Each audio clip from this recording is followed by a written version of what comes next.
Welcome to Soulful Insights, the podcast where we heal trauma and anxiety at the root, reconnect with our wisdom, and reclaim our power through spiritual sovereignty. I'm your host, Tandi, and I am so glad that you are back for part 2 of recognizing red flags in relationships. No more settling for less than you deserve. So again, today's episode is going to be really powerful. I will probably go on tangents and rants and all the things because I'm very passionate about this. I have seen far too much harm done to women because of toxic men, and we are just not going to take it anymore, right?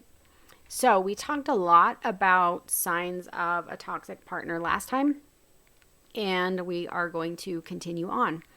So without further ado, we're going to talk about emotionally immature or narcissistic partners. And I want to talk about something that's incredibly common but rarely named out loud. What it's like to be in a relationship with someone who is emotionally immature or narcissistic. So at first, this partner may seem charming, warm, charismatic, and this is how they draw you in. They are like this with people that they don't know very well. They're very, very charming. So, but when you get drawn in, this is where the gaslighting, the manipulation, and everything else starts to kind of unravel. But this behavior is very difficult because people from the outside, to the outsiders, your friends, your church community, your family, they look like the dream partner. They look like a great person. They shake their hands, big smiles. They volunteer often because they're all about how outsiders perceive them. Very grandiose. They love to look good in front of outsiders. They know exactly what to say in public. They know exactly how to get people to very highly regard them.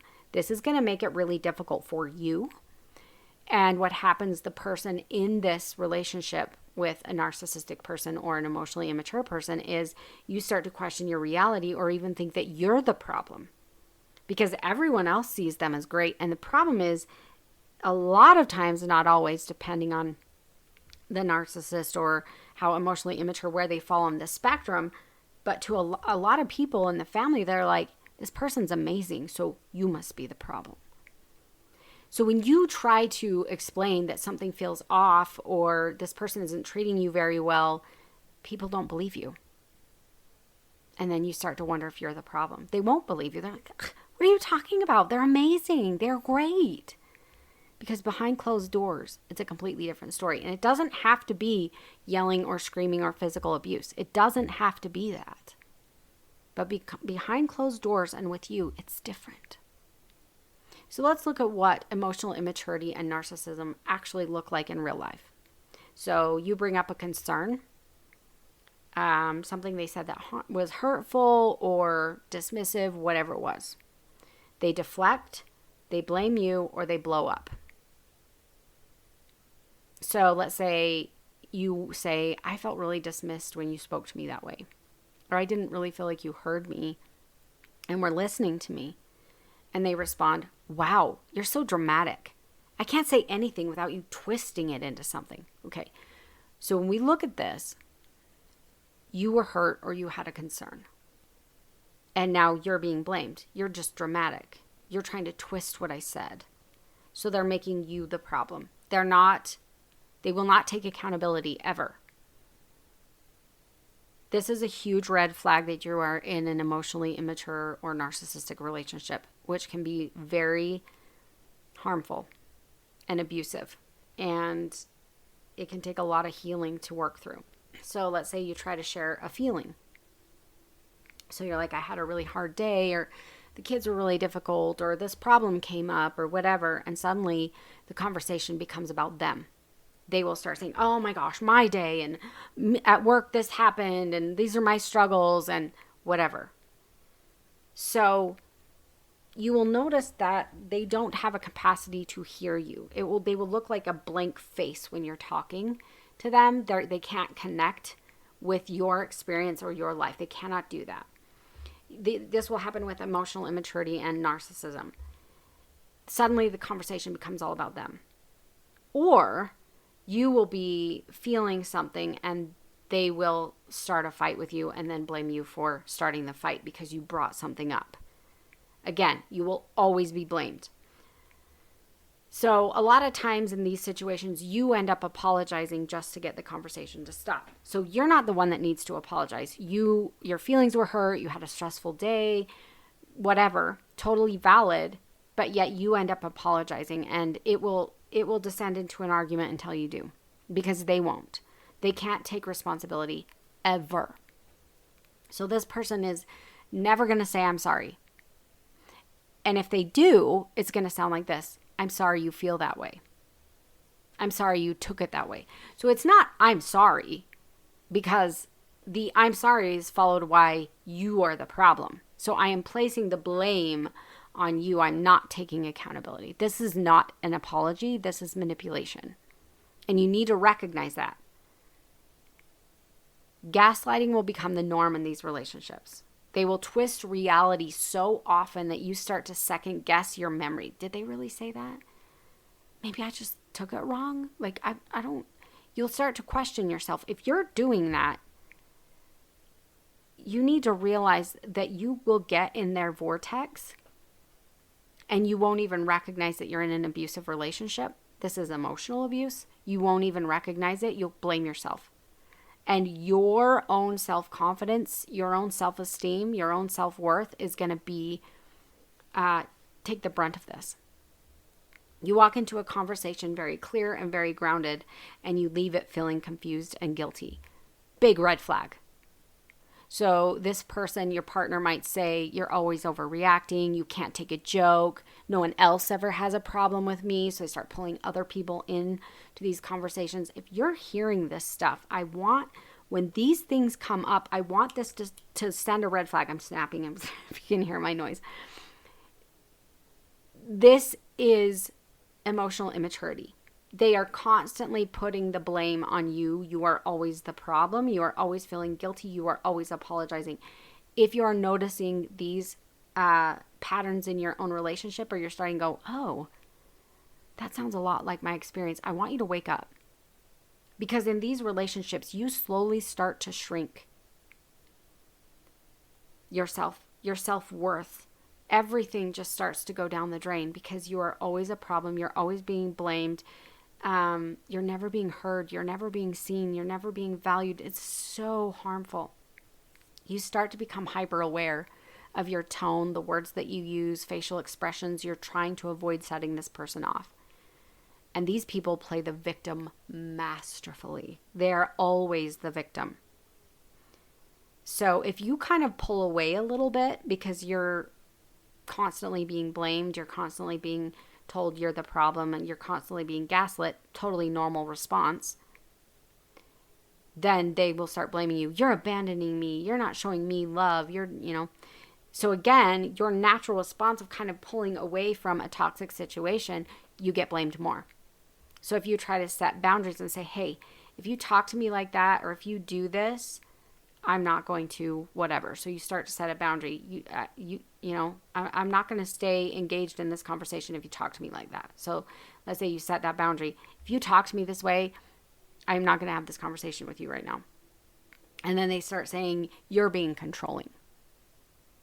So again, blaming you, right? If you get upset, they will accuse you of being crazy or emotional. And this is another thing where they can actually convince a partner that they need medication or therapy for being upset at their behavior. You are, of course, upset at the behavior. You are constantly being blamed, ridiculed, put down. And you will start getting, emotions will get really, really strong because something is off inside your body, your nervous system. Something isn't right. And sometimes you might even start feeling like you're crazy. And these people will use your empathy against you.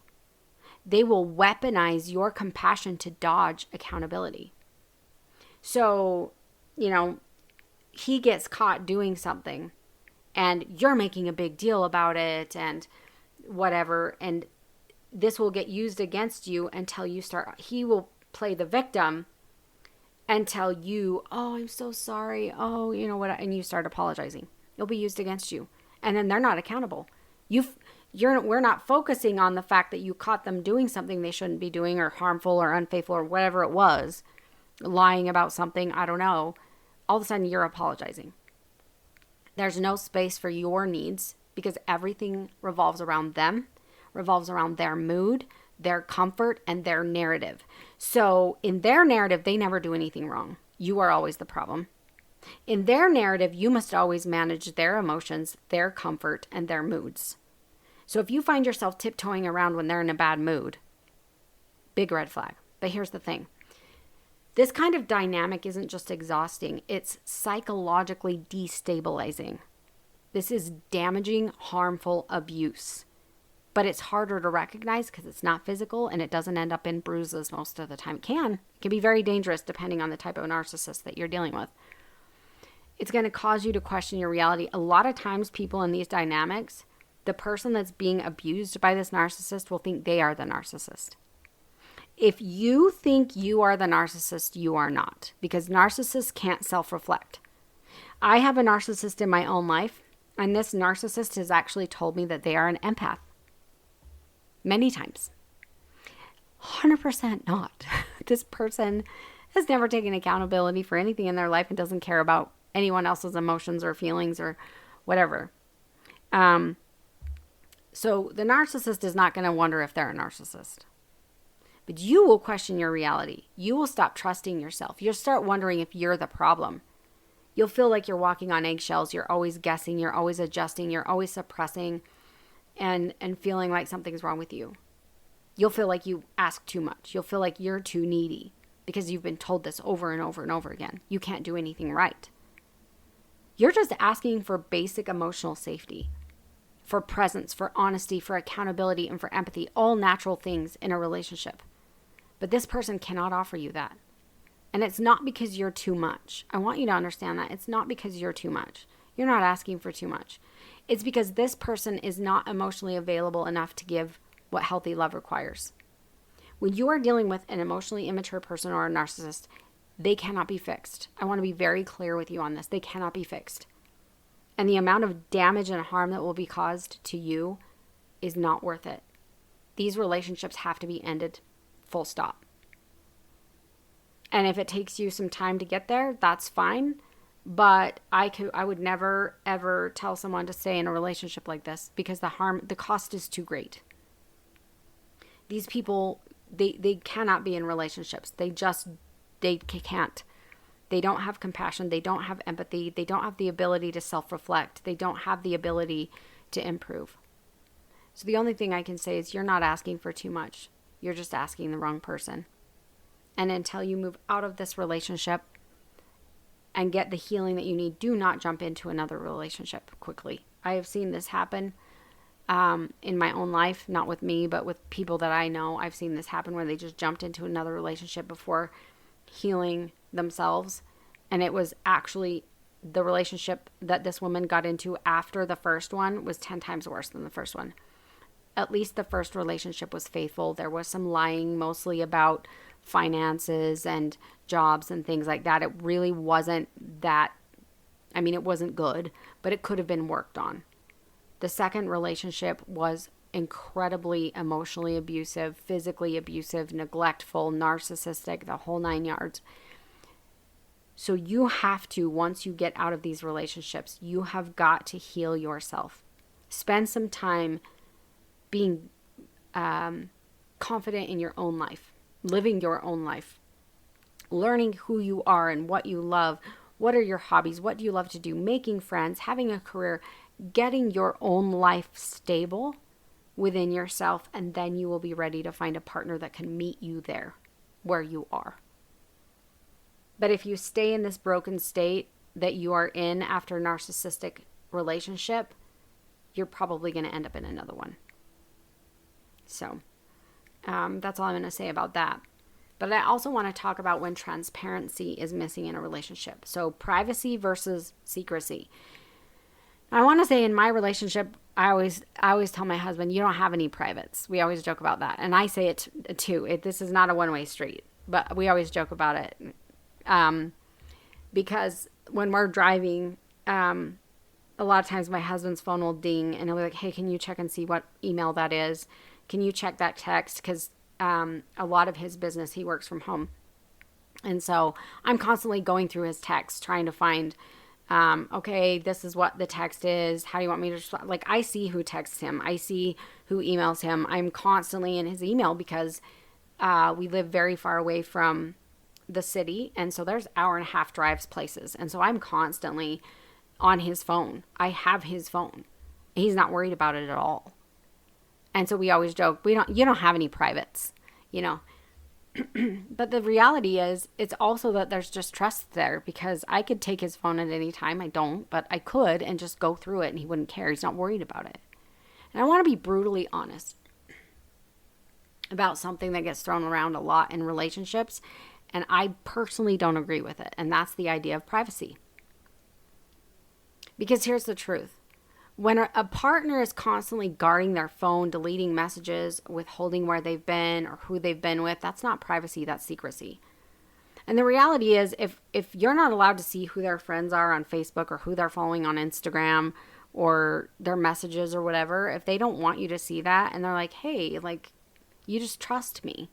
Well, trust is something that's built. And so if there's secrecy from the very beginning, there's not going to be a depth of trust there.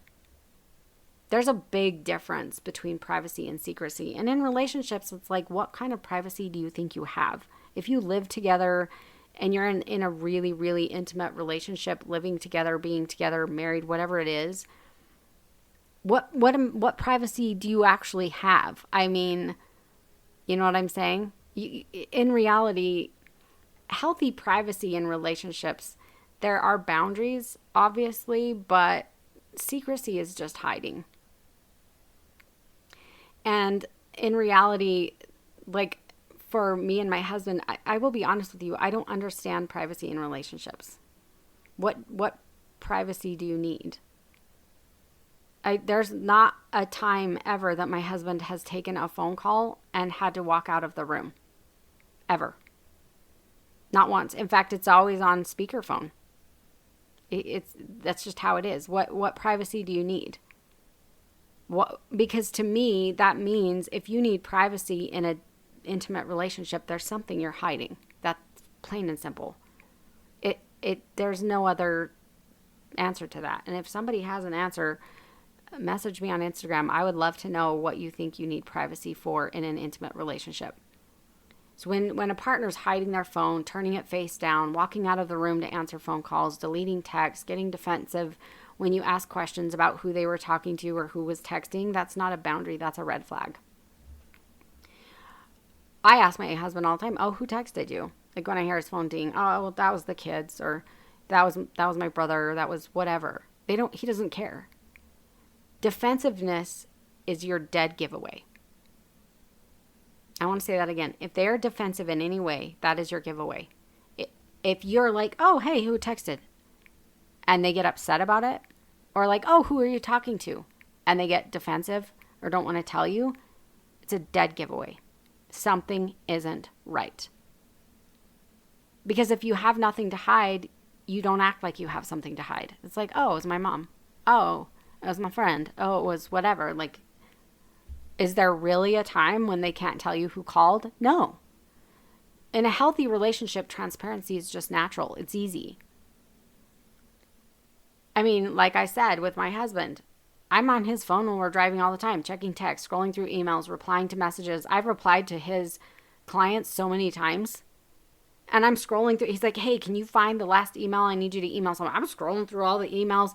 He's not worried. He's not hiding anything. I'm on his phone. I could literally pull up anything. He's not worried about it. He doesn't flinch when I glance at a notification. He doesn't guard his contact list like it's the FBI database.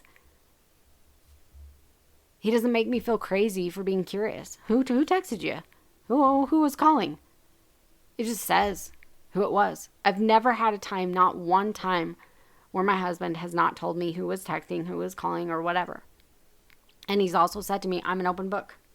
He's like, you want to go through my whole phone? Go through my whole phone. Look at every person that I'm friends with on Facebook. Look at every Facebook message. Look at everything. My husband doesn't have Instagram or any other social media other than Facebook. But He's like, look at my texts, look at my like whatever. I'm an open book. That's what trust looks like. Trust is not just trust me even though I'm not going to show you. That's not how it works. A lot of people think it is. And we're so big on, oh, my privacy and my private life and whatever. And it's like, if you're not ready to be fully transparent about yourself with someone, you're not ready for an intimate relationship, period. If you're still like, oh, I need to go out of the room to talk, if you've got to hide things or hide conversations that you don't want them to hear, you're not ready for that depth of relationship yet. That's just reality. And if you do have to hide things, the relationship is never going to be at a meaningful depth. And you just need to realize that. So, I want to contrast what I just told you about my relationship with my husband. He picks up my phone with things as well at different times, but there's a woman that I know. This is a deeply religious woman. She's LDS. She was married in the temple. And the reason I say that is because it is assumed that if someone was married in the temple, they were interviewed by a bishop and they were interviewed by a stake president to make sure that they were morally like upstanding people. Okay. Clearly he was not. And yes, people can lie, but in general, we're talking about very religious people, you know, and portraying this very moral, upstanding life. They had 4 children together. He's been physically abusive, verbally abusive to her. She's had a rough time. And she finds a text from another woman on his phone, a text thread. And this thread is them going back and forth. It seems quite friendly.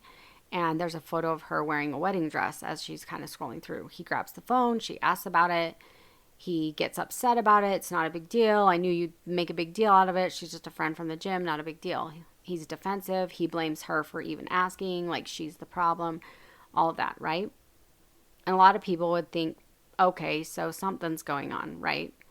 Oh, you have no idea. And this is why I tell you, transparency is huge. And if somebody doesn't want to have transparency, run. Why? Okay, let's finish out this story. Later, she finds out they're married and have 4 children, by the way. Later on, it comes out that he has 8 girlfriends that he is sleeping with currently. You heard that right, 8. He goes places, she doesn't know where he is, all kinds of stuff going on, comes home late, whatever. This is why.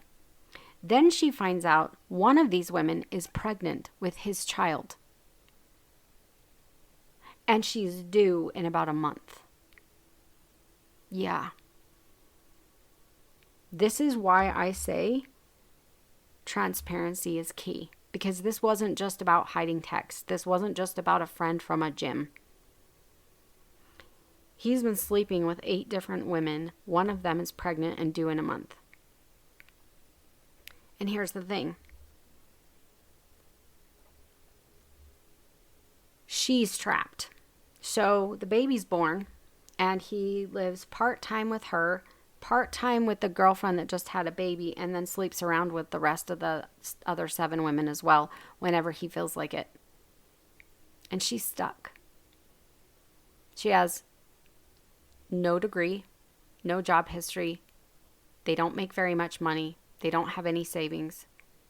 She has 4 children that she would have to support, and he ain't going to give her a dime if she leaves. So she's stuck. This is why I hammer this home all the time. You need to know who you are with before you get married. And the reality of this woman being LDS is part of the story, because it is hammered in their heads that they get married quickly, don't date too long, because they don't want you to, quote, be immoral. Heaven forbid you do something before you're married. So you get married very quickly, you get married young, and you're not supposed to put off having children. It is emphasized that the woman stays home and raises the children, which I'm not saying is necessarily a bad thing, but if she doesn't have a degree, she doesn't have a way of supporting herself and children if need be, you can end up in this kind of situation. He sleeps around everywhere. I believe he's now sleeping on the couch. I'm not sure, but essentially she's trapped. And he blames her for it. He tells her that he does this because she didn't send him enough sexy pictures, that she pushed him to cheat because she wasn't sexy enough. And now she's trapped. This is what secrecy looks like. And a lot of times, whatever it is that you do know, that rabbit hole goes way farther than what you think. Every time. And I've seen so many women find out little things, text threads and different things, and he makes an excuse and says it's not a big deal, and she believes it. It's not. It goes so much deeper than you think. So if a man demands access to your body, your time, your energy, expects you to cook and clean and give up your life to him, and expects you to be financially dependent upon him, but then claims privacy when you want to know who he's texting or why he's home late, that's not privacy, that's control. I say, I am sorry, honey, but you don't get privacy, especially if I am financially dependent upon you. I have access to everything. You have no privates, as I say. Because when a woman is financially dependent upon a man, she is extremely vulnerable. And religion far too often asks women to be this vulnerable, and they should not. Healthy love is open. It's transparent. It says, here I am, all of me, you are safe here. No secrets, no anything. This is all of me. And the thing is, if you really want someone to love you, they need to love all of you, every part of you. And if there are unconventional things about you, that needs to be out in the open so that this person can say, I choose this. I know everything about you and I choose you. It doesn't weaponize guilt. It doesn't flip the script to make you feel paranoid for noticing that something's off. Healthy love does not make you feel guilty for asking questions. Oh, who texted you? Oh, who was that on the phone? Where were you? How come you were late? You should never feel like a stranger in your own relationship. You deserve someone who wants you to feel secure, not someone who works overtime to keep you in the dark. A person who truly loves you wants you to feel safe, wants you to feel secure, and says, hey, I want to build trust with you. You have to build trust. If there are secrets from the beginning, don't you dare touch my phone, I don't want you knowing who I'm texting, who I'm calling, where I'm going, why I'm late. Done. There's the door. Don't let it hit you on the way out. Because you deserve someone who wants you to feel safe and wants to build trust with you. So let's move into why you're attracting these type of people. If you've ever found yourself in the same kind of painful relationship over and over again, this is the part that no one tells you. It's not that you're broken. It's not that you're unlucky in love. It's that your subconscious is attracting what's familiar, what you believe you deserve, and what your subconscious was taught to believe is normal. Most of the relationship patterns we live out as adults were imprinted in childhood. We learned what love looked like, not by what people told us, but by how it felt in our homes and what we witnessed. So if your parents were emotionally unavailable to you and to each other, you may have learned to chase love to prove your worth, to believe that that attention is earned. If love came with conditions like getting good grades, being good at sports, being high achieving, pleasing, being perfect, you may now believe that you have to earn love, earn acceptance from someone.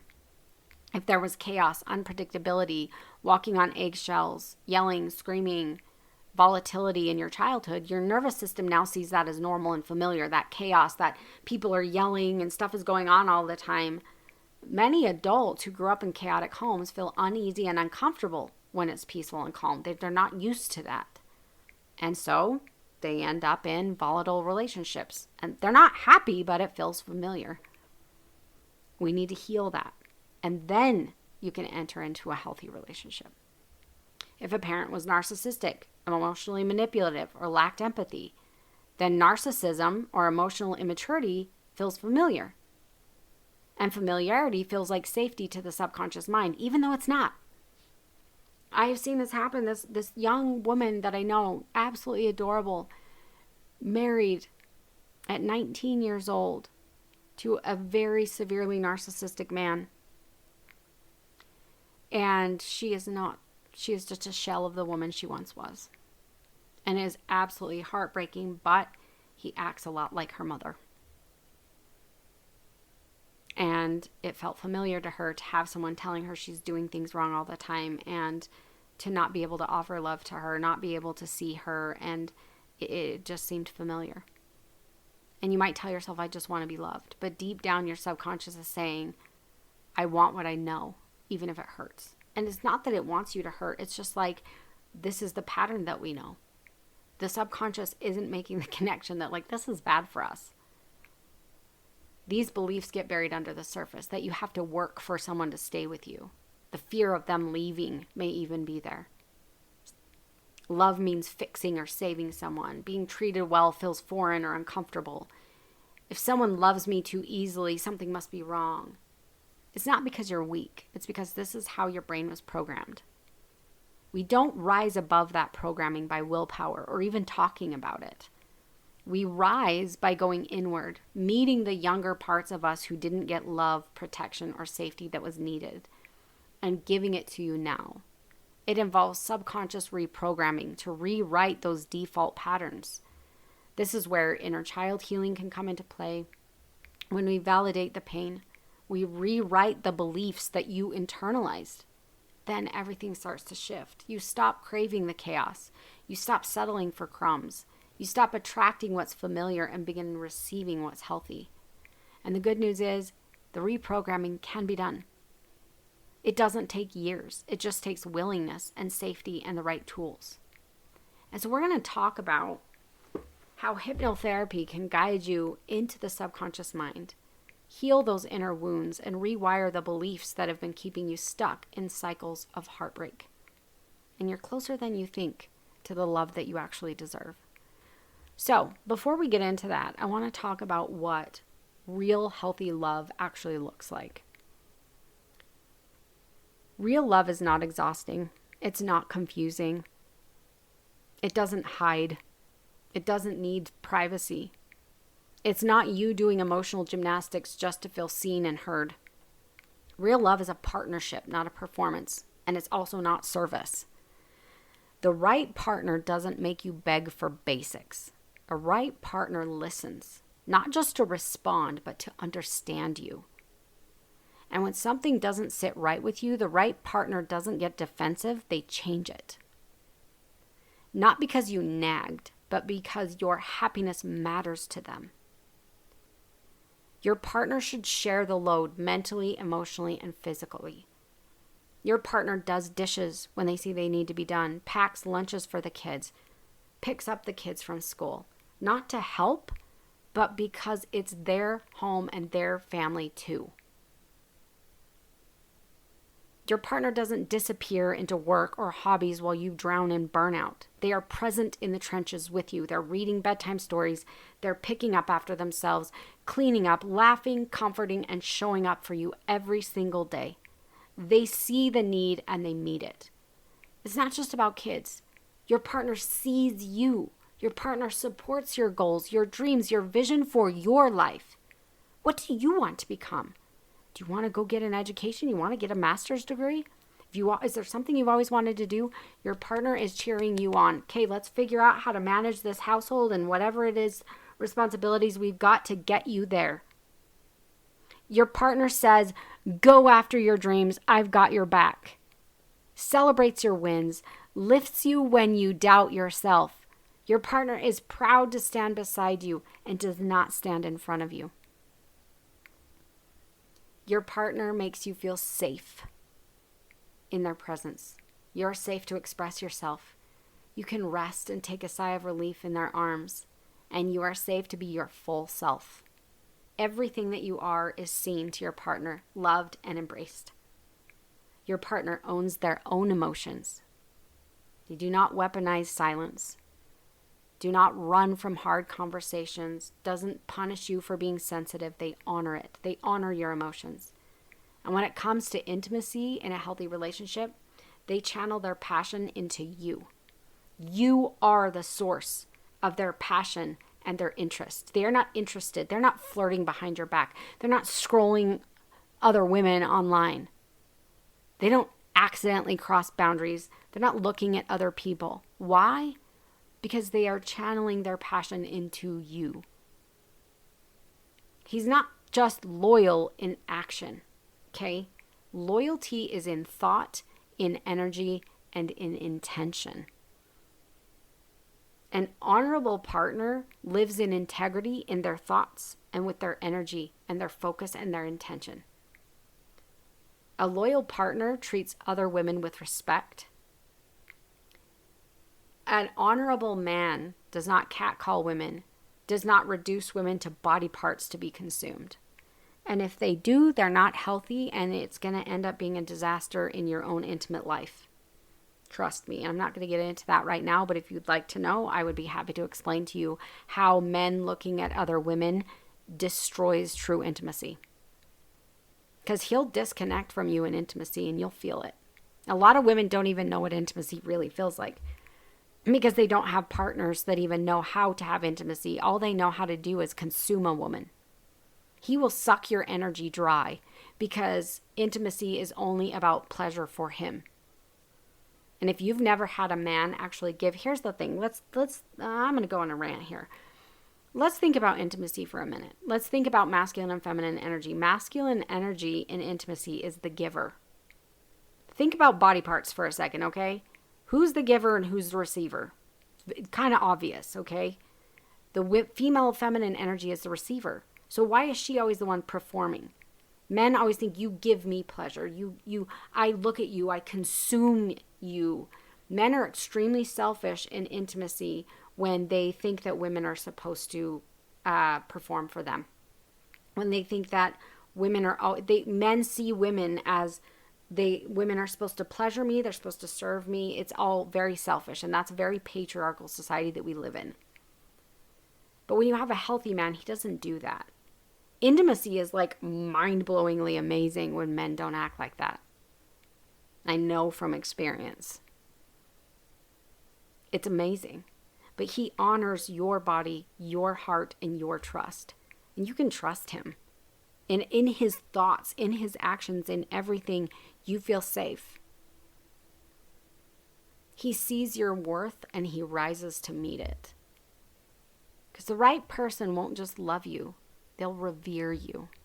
And this is what real love looks like. It's not control. It's not confusion. It's not getting breadcrumbs. It's partnership and it's safety and it's loyalty and integrity in every aspect of that relationship, and you deserve that. And it's never too late to stop settling for anything less. I know there are women who have found their soulmates in their 50s, 60s.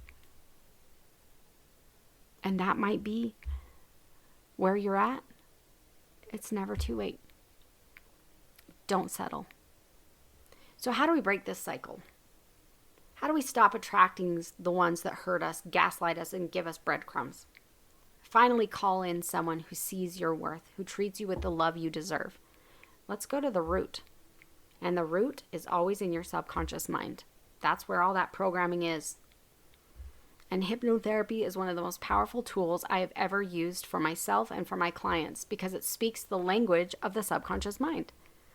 The same place where all those old patterns were formed is the same place that we're going to go to reprogram them. This isn't talk therapy. We're not just analyzing the pain and talking about it and, trying to get your logical brain is going to be real hard to get through. It's the gatekeeper. If you're doing talk therapy, good luck. In 10 years, you might have moved an inch. We're going to transform at the root. In session, we go beneath the noise. We go beneath your gatekeeper and reach the part of you that still believes that you have to settle. Reaches the part of you that has this programming. And I guide you gently to release that old identity, that version of you that gets hurt, that version of you that believes you're not worthy, that believes that chaos is comfort, the one that keeps trying to be enough for someone who was never meant to hold your heart. And in her place, you transform a deep embodied sense of self-worth, a new pattern of what love feels like, safe, steady, reciprocal, and aligned. I use tools like timeline therapy, inner child healing from my spiritual coaching side, not reliving experiences, but rewiring the meaning that those experiences carry within you. We give your younger self the love, the safety, and the voice that she never had. And then your subconscious, I don't install anything new, but your subconscious mind begins to shift for you. That you are worthy of love that doesn't hurt. You are safe to be seen and cherished, and you no longer chase, you receive. And the truth is, the sooner you heal, the sooner your soulmate can find you. But you cannot call in a soulmate until you meet yourself first. Not the version of you that's shaped by pain, but the version of you that knows exactly what she deserves and will never settle for less. So I want to wrap up with an invitation to take the next step, to stop surviving and start choosing the kind of love you were always meant to have. You don't have to keep repeating this cycle. I don't care how old you are. I don't care if you're 22 or 82. You can have a healthy, safe, soul-aligned relationship, but you must become the version of you who believes she deserves it. And hypnotherapy can help you become that version faster and more gently than you realize. You can join my Soulful Insights Substack for deeper healing tools and articles. Visit tandyhartle.com. You can book a one-on-one hypnotherapy session with me. I also have a hypnotherapy website directly. It's for more locals, but you can book there as well. It's meadowcreekhypnotherapy.com. Reach out to me on Instagram at tandyhartle. You can direct message me. We can kind of talk about a plan for you if you're ready to stop settling and finally attract the love that you deserve. And I want to leave you with, the moment you stop settling is the moment your real love story begins.